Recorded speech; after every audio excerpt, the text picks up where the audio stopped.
Oye, it's the Hermes, and this is my video for the Belter Vac Suit Space Helmet that you guys have been asking for. My apologies that it's a little late, a little behind on some things. And of course, a big thank you for the Screaming Firehawks for their support, as well as the Master of Arms, Carl.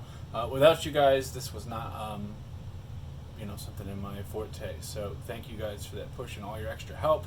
Without further ado, the Belter Vac Suit Space Helmet. So, with that being said, the Space Helmet,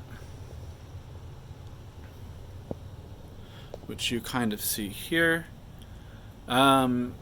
is the exact make and model that the show used, of course, sans the pieces, parts, and the stickers.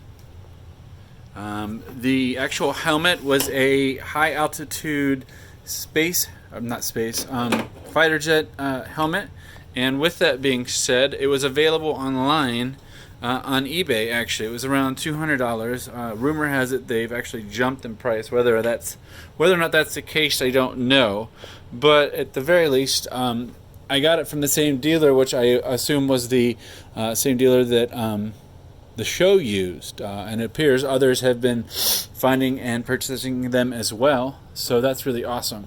But to get to the helmet part, because it was a high altitude helmet, you actually had to completely strip the helmet, otherwise when you put it on you would be able to breathe. That included ripping out pieces, parts in here, mostly diaphragms and things of that nature, one-way valves. Those are the biggest areas of concern.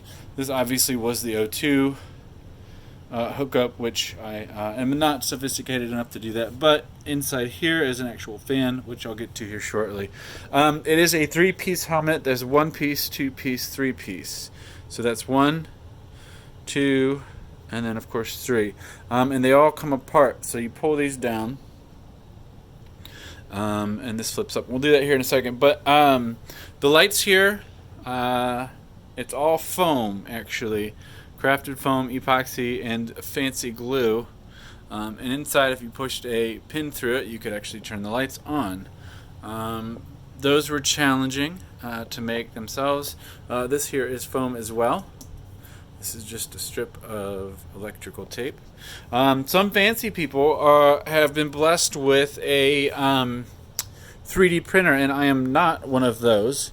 So foam was the next best thing for me. So this is a piece of foam here, cut out and crafted, and of course the back portion of this, kind of the computer sensor module area, filter, jigger, I don't know, is foam as well. Just some netting I threw in there, and those are actual screws that I painted over to give it a bit more of a look. Of course, this goes all the way back. This is another piece, separate piece here. This goes all the way down. And last but not least, the actual border here was one of the areas that took the most time. A lot of people are blessed, again, with those 3D printers and 3D printed theirs. I unfortunately did not have that option.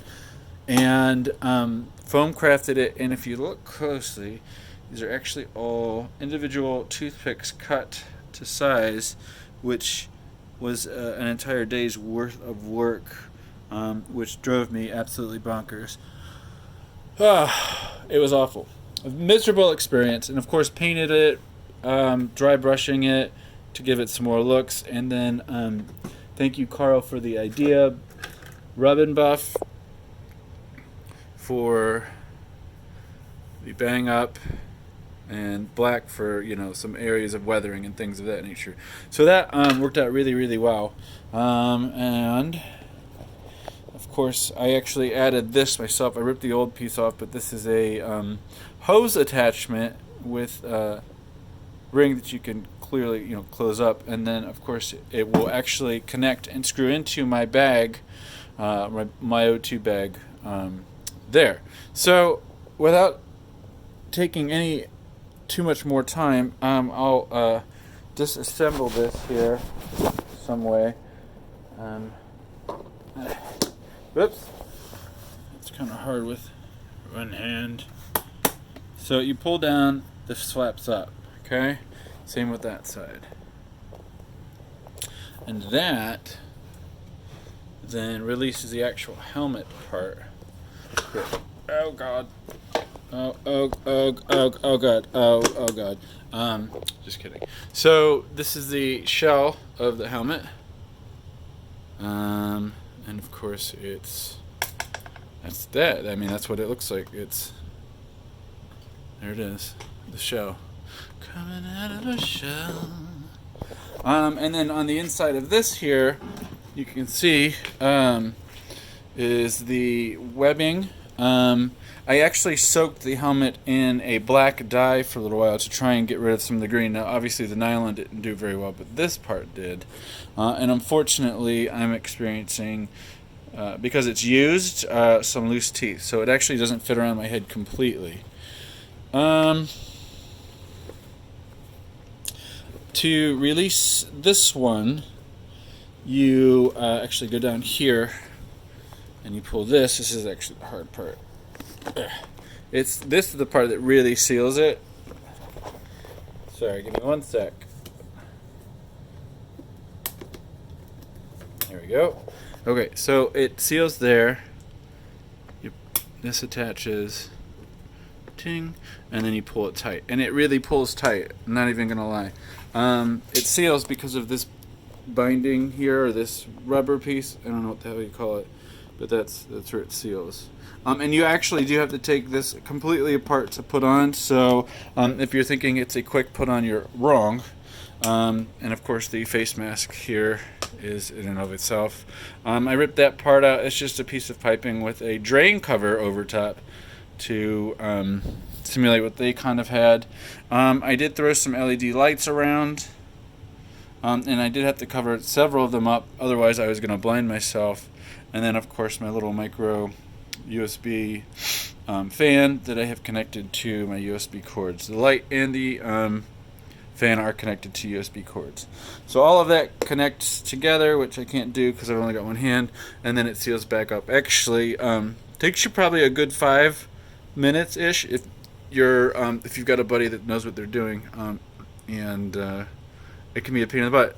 The fan is good because it fogs up heavily and it gets really hot in there, and it helps with air. Otherwise, you really don't have a ton of air movement, and it's not going to be one of those helmets that you put on quickly, wear all day, and then take off. It's a put the helmet on, take a few pictures. You might walk around if you can actually see, and then take it off. But it doesn't last long, unfortunately. So if you're making a vac suit belter with the helmet and such, I would recommend creating a little hook or something you can put off to the side that you can tie into, or a something that would help you prevent carrying it around all day. I went to PhillyCon this past month, and it was the first weekend-long event that I had the suit on, as well as the helmet, and I ended up carrying the helmet around the whole time because it was just too much, again, to put on. Unfortunately, I didn't wear it as much as I would have liked, but then again, it's really not built unless you're super savvy and can connect your hose to some chilled oxygen and live the dream that way. But outside of that, that's really about it. I will post the build pictures here with the video, and yeah, I hope that helps explain things. If you end up with any questions, don't hesitate to tag me on the post and ask your question, and I'll do my best to answer as quick as possible. Other than that, you guys have a great day. Oye dang.